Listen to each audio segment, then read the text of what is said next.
দীপাবলি মানেই আলোর উৎসব, আর সেই আলোর উৎসবে মেতে উঠেছে সারা বাংলা।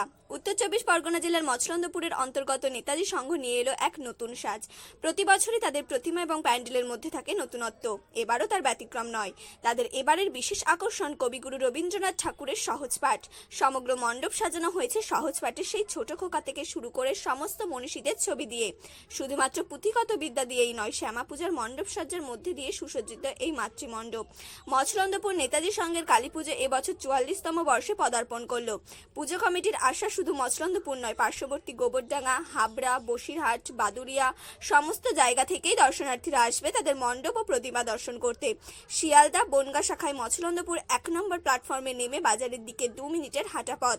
পুজো কমিটির সহসভাপতি রাজু সাহা জানান, এটা ৪৪তম বর্ষ রবীন্দ্রনাথ ঠাকুরের সহজ পাঠ নিয়ে কাজ করার উদ্দেশ্য একটাই, যে ছোটোবেলায় আমরা যেটা পড়াশোনা করেছি, ছোটোবেলার দিনগুলোকে ফিরিয়ে আনার জন্য এই নতুন জেনারেশনের যে বাচ্চা কাচ্চা আমাদের নাতি আছে, ছেলে আছে, ভাই আছে, ভাইপো আছে, তারা পড়াশোনার দিকটা ভাবার জন্য এই জন্য সহজ পাঠটাকে আমরাকে বেছে নিয়েছি।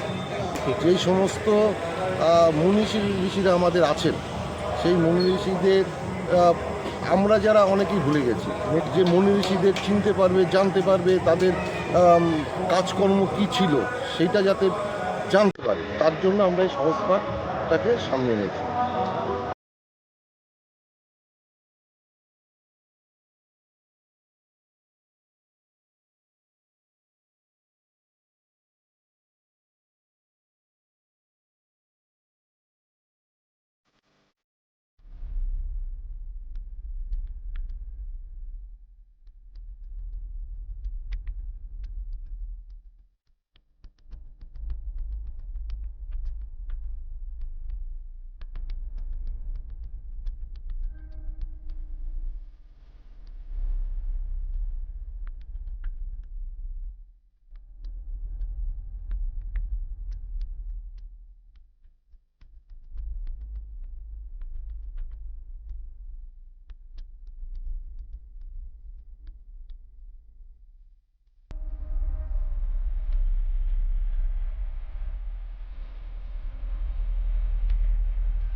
নিউজ ব্যুরো, নজরে বাংলা।